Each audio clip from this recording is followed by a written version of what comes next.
pues vamos a dar comienzo y dando la palabra a Miguel Vega Herrera con esa ponencia que tiene sobre el majestuoso paisaje de la caldera de Tirajana. Gracias, Miguel. Bien. Voy a situar por ahí porque así veo a todo el mundo.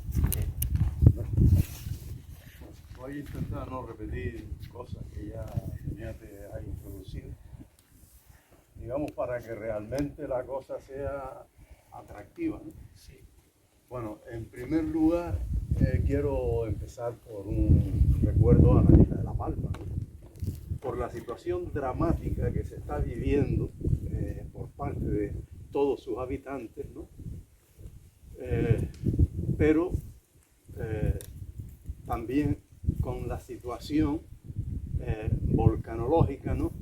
Que esta erupción ha venido a ponernos en mente, a recordarnos que somos un archipiélago volcánico y que como consecuencia de esta naturaleza es evidente que nos podíamos plantear, ¿es acaso el volcán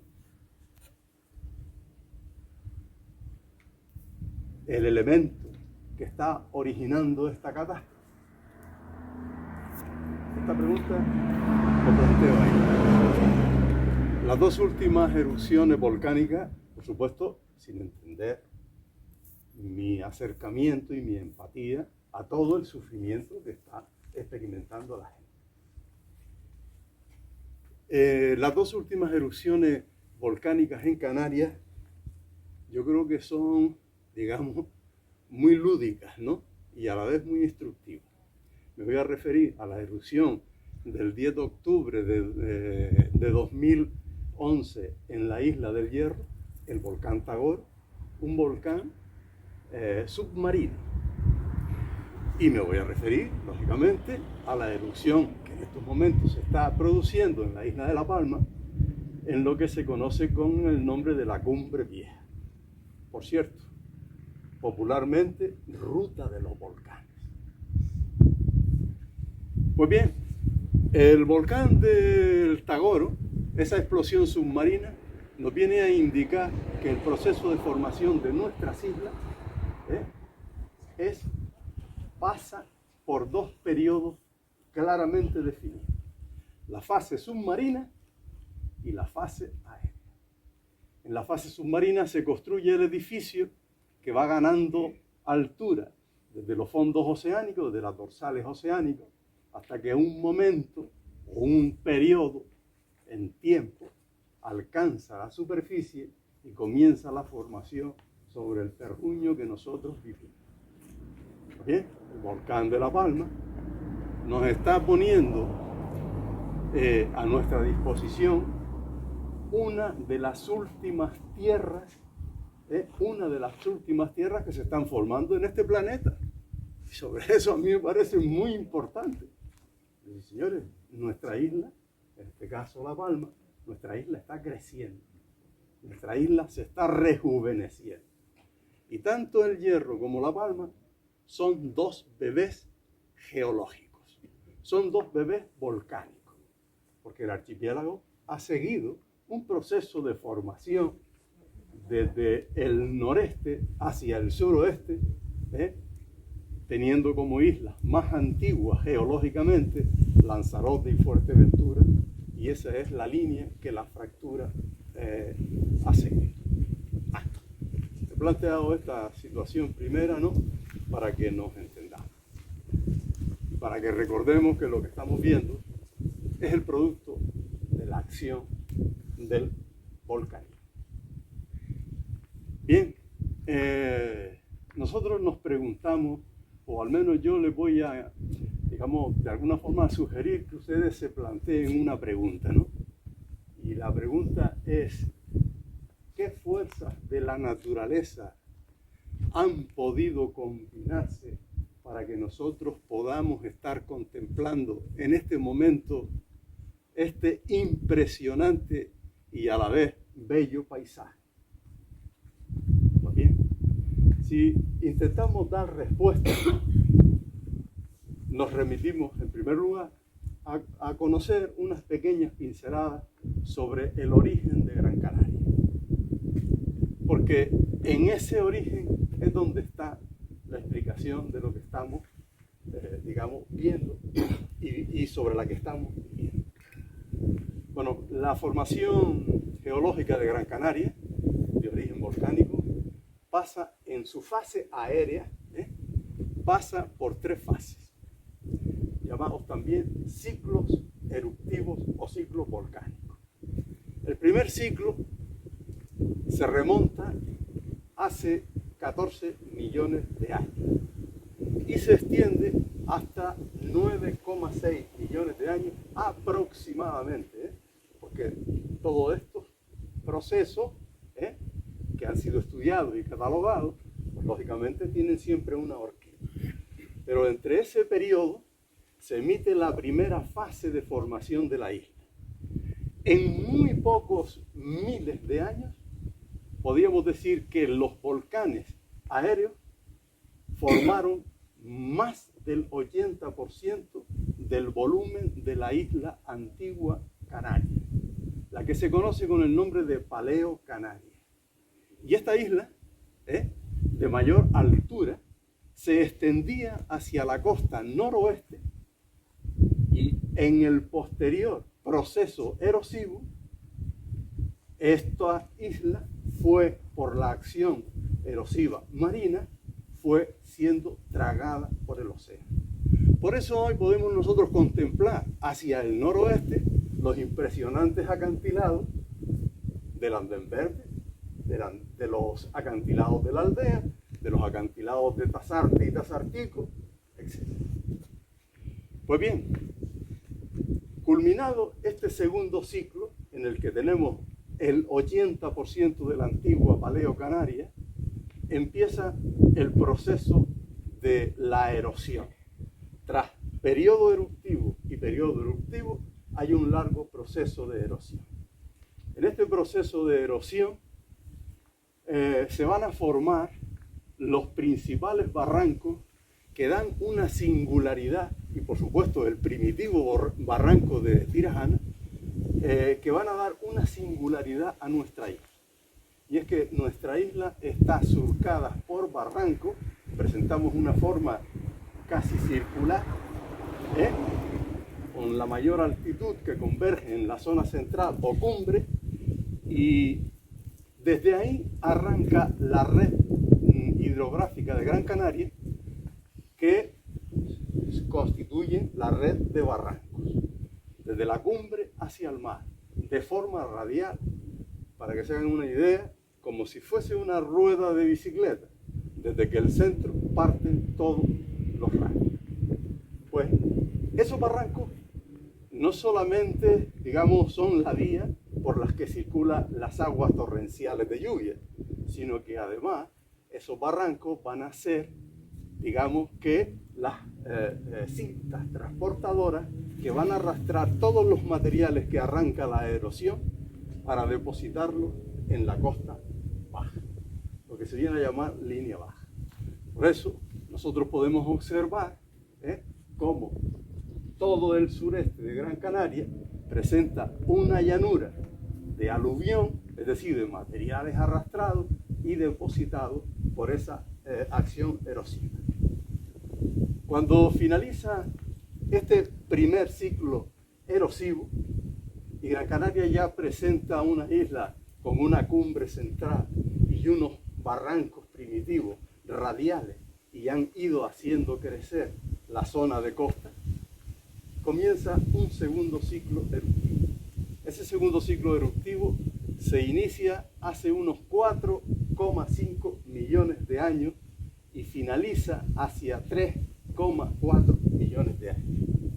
Este ciclo eruptivo se le conoce con el nombre popularmente de ciclo roque-nube, y es porque los materiales que van a ser emitidos en este periodo van a constituir los materiales que la posterior erosión ha logrado formar el monolito natural del roque-nube. Este ciclo es muy espectacular porque es un ciclo muy explosivo y los volcanes, en sus potentes explosiones, digamos que reventaron el edificio antiguo, en la zona central de Cumbre, los reventaron y se mezclaron con los materiales vomitados durante este periodo eruptivo, ¿no? Esta mezcla es lo que se conoce con el nombre de los aglomerados, que son espectaculares y que podemos ver, digamos, con facilidad. Basta ir al nublo o basta coger la parte superior donde hayan materiales de este tipo para que se pueda comprobar. Es como si se hubiera hecho una mezcla de piedra, de arena, de cemento. En este caso, el calor ha sido el elemento que ha aglutinado esta formación. La fase final de este segundo periodo o ciclo roque-nublo va a finalizar también con una fase muy explosiva también, que produce grandes cantidades de mantos de nube ardiente. Y esta nube ardiente, que no es ni más ni menos que la composición de cenizas volcánicas a elevada temperatura que se desplazan como consecuencia de las ondas explosivas, se van a desplazar al territorio insular, cubriendo la mayor parte de la isla de Gran Canaria. Señor, esto fue lo que ocurrió en Pompeya en el año 79 después de Cristo. La erupción del Vesubio, que se considera la más mortífera de la historia. Esta erupción pues arrasó las ciudades de Pompeya y Herculano, sepultándolas sobre cenizas ardientes que no dio la posibilidad a escapar de tal magnitud. Bueno, finaliza el segundo ciclo hacia 3,4 millones de años y se inicia nuevamente el periodo de erosión. En ese periodo de erosión no solamente se va a formar todo lo que es la cumbre que nosotros actualmente podemos disfrutar, sino también los barrancos en la línea que han llegado hasta nuestros días, ¿no? Y en este periodo erosivo continúa la formación de la isla baja con los materiales que van siendo arrancados. Y el tercer ciclo es el llamado ciclo reciente, se inicia hace unos 2,8 millones de años y este ciclo se considera que aún no ha finalizado para la isla de Gran Canaria y representan los materiales más jóvenes y los paisajes más jóvenes que podemos encontrar en la isla, ¿no? Como por ejemplo citaría la caldera explosiva de los Pinos de Galdar o los volcanes del Lomo Magullo, o la propia volcanes de la Isleta, etc., ¿no? Bien, bueno, pues una vez, digamos que presentado cómo nuestra isla se ha formado y evolucionado a lo largo del tiempo geológico, nos planteamos entonces en la caldera, es decir, en la cabecera del barranco de Tirajana. Si simplemente hacemos una mirada de 360 grados, podemos percibir perfectamente que la caldera y la cabecera del barranco de Tirajana presenta una forma circular y calderiforme, es decir, de de depresión. No he querido utilizar la palabra hundimiento porque no se trata de una caldera de hundimiento, se trata de una caldera de erosión, similar a la caldera de Taburiente en la isla de La Palma. Pues bien, ¿qué fuerzas intervienen en la erosión para formar la caldera de Tirajana? Se dan, en primer lugar, los grandes contrastes térmicos o climáticos que a lo largo de la historia geológica se han producido. Es decir, el clima que nosotros en estos momentos estamos conociendo ha tenido muchísimas variaciones y las islas han pasado pues, por periodos de glaciares en la zona de centro Europa y norte de Europa y periodos muy húmedos en nuestro territorio. Eso nos explica la formación de estos profundos barrancos y de estos desplazamientos de tierra. Y la otra cuestión se trata también de los materiales que componen la caldera. Bueno, los materiales que componen la caldera, digamos que hay dos tipos. Sobre lo que nosotros estamos pudiendo observar y que ahora vemos que parece que está en equilibrio,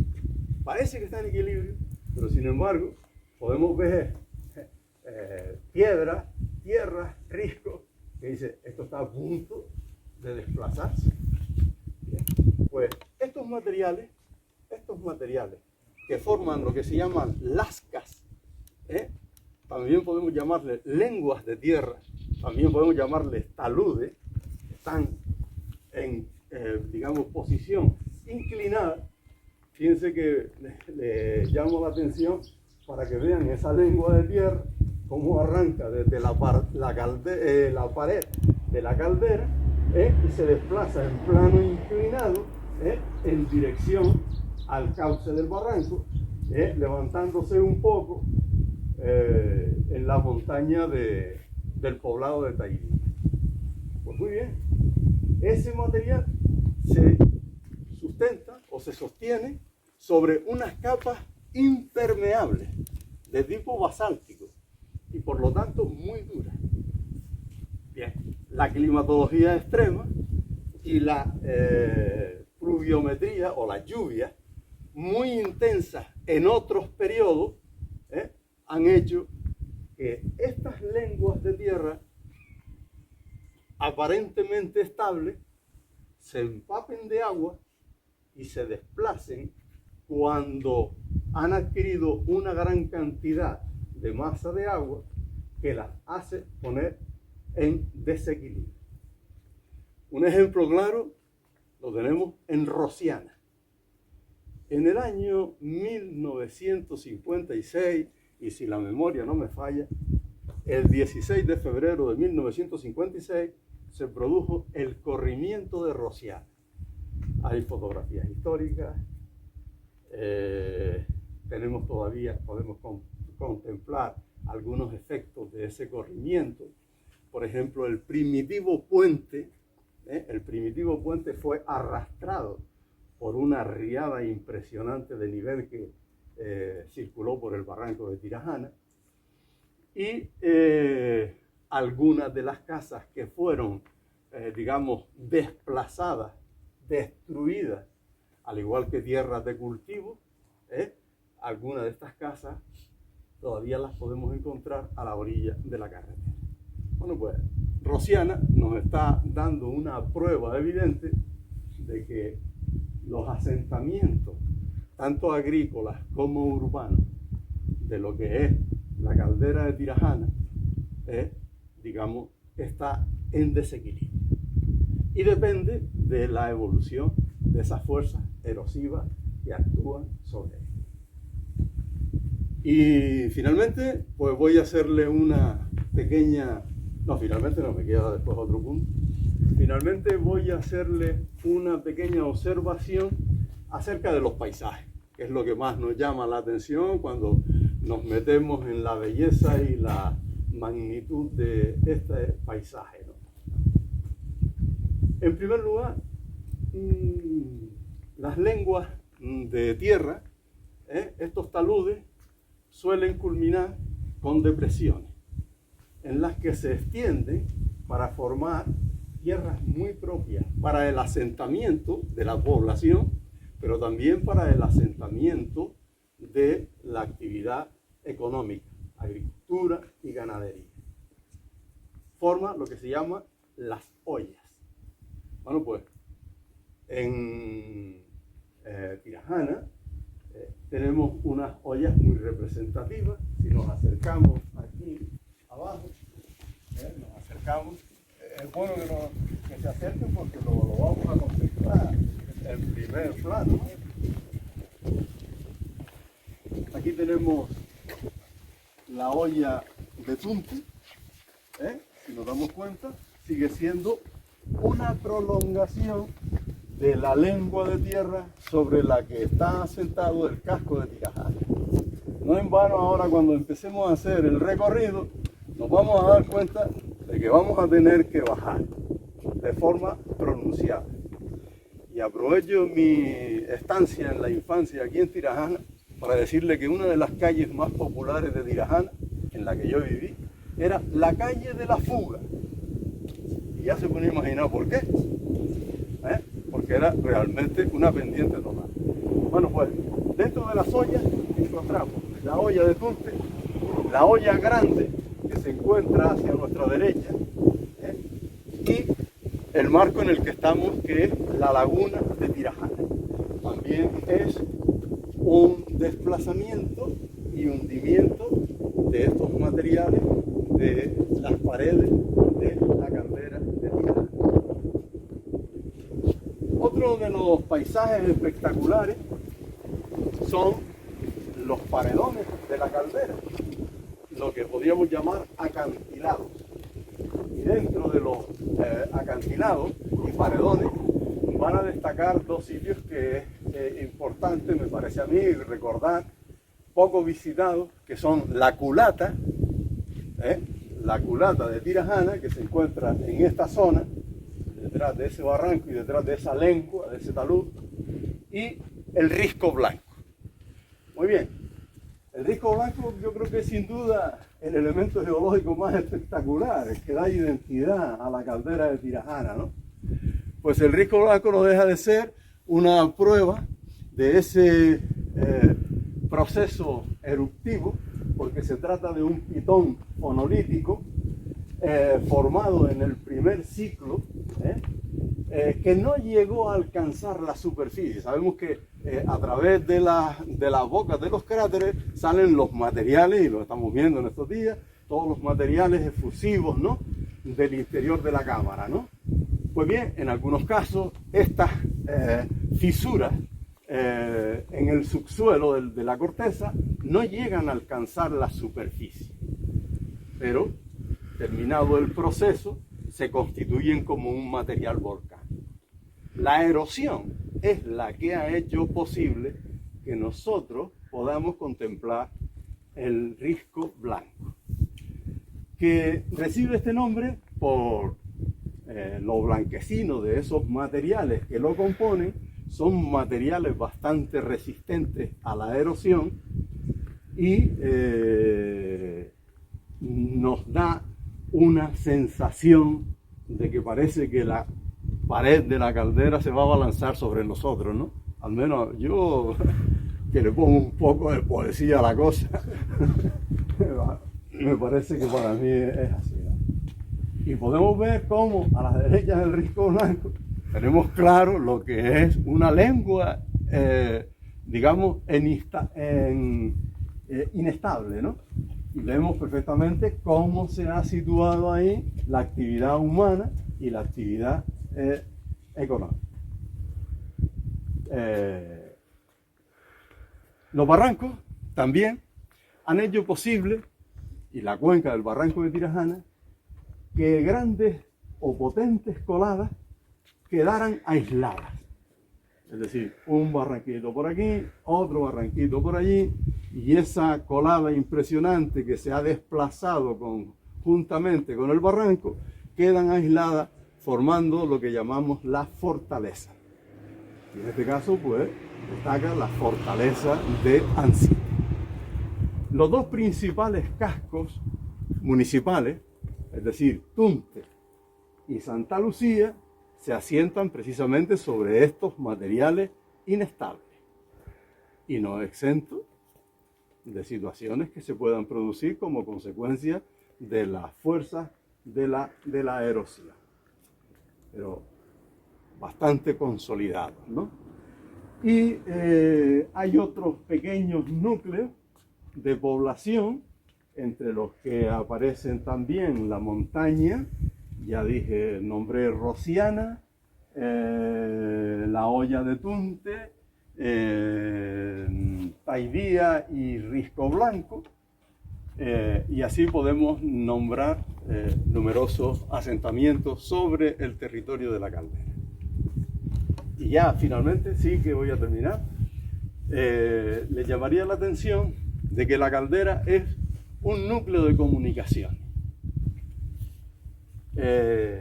Convergen en la caldera, dada la singularidad radial de nuestro barranco, convergen en la caldera los caminos, unos llegan a la caldera y otros parten de la propia caldera para comunicarnos con otras cuencas de barranco, ¿no? Entonces, dentro de los caminos que sin duda fueron ya abiertos y utilizados por los antiguos canarios, que en oleadas sucesivas van a llegar a las islas y van a producir en Gran Canaria el poblamiento de la isla, al igual que el resto, estos habitantes se van a desplazar en sus asentamientos desde la costa hacia el interior. Eso lo dejo para la persona que va a trabajar la cuestión histórica, ¿no? Pero sí nos lleva a que la caldera está comunicada con el sureste a través de la vía de lo que conocemos como la carretera de Temisa. Circula pues un camino que nos lleva hasta Agüimes, Ingenio, Carrizal, es decir, hasta la misma costa. Y a través de la vía de la llamada carretera de los Cuchillos, nos lleva hacia la zona de Santa Lucía, Sardina, vecindario, etc. El paisaje también ha formado pasos naturales, por la erosión, ¿no? Ha formado pasos naturales que permiten también la entrada desde otra zona, ¿no?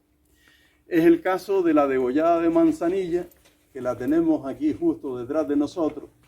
Bueno, pues se puede acceder, justamente el camino de Manzanilla va en esta dirección, ascendente, ¿no? Es un camino precioso.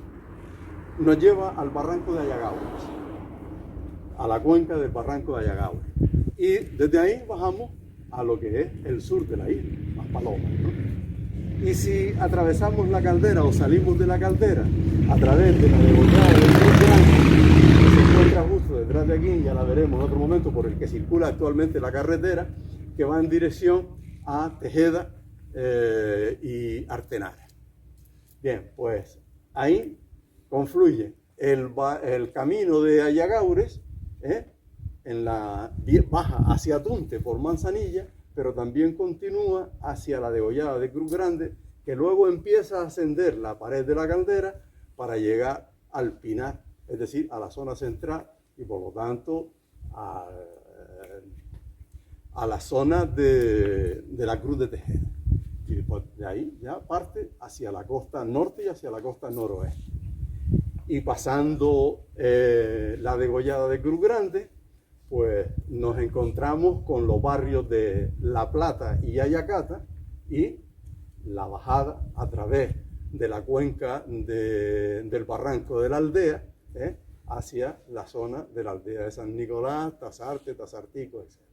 Entonces, la posición estratégica que ocupa la caldera en la parte central de la isla, mirando hacia el suroeste,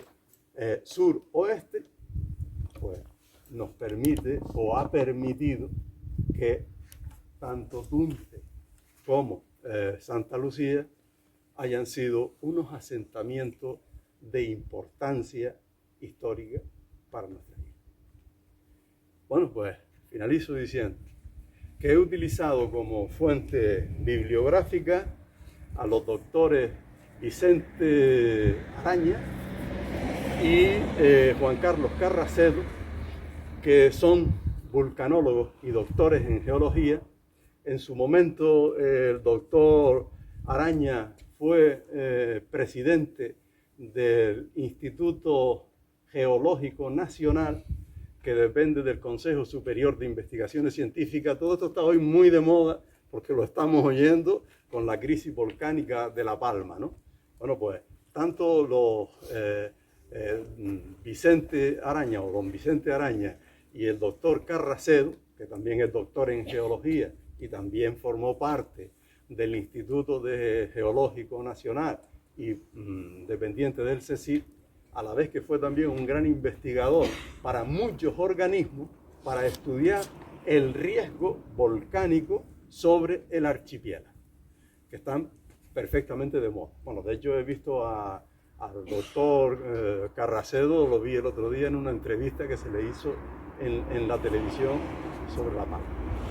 Pues para mí es un homenaje también a estos dos grandes canarios que nos han puesto, digamos, en la mano la posibilidad de investigar y de comprender el comportamiento de nuestra tierra. Y le diré que han publicado, en su momento publicaron la obra de los volcanes de las Islas Canarias, que están emitidas en 4 tomos. El tercer tomo lo dedican a la isla de Gran Canaria y fue editado por la editorial Rueda, por si algunos o algunas pues tienen interés en acercarse a esa cuestión. Espero no haber sido un plasta y que, en fin, haya transmitido pues mi pasión por la tierra. Muchas gracias. Gracias a ustedes. Bueno, como hemos podido comprobar, el señor Araña y el señor Carracedo tienen un excelente comunicador de su obra. Miguel, muchas gracias.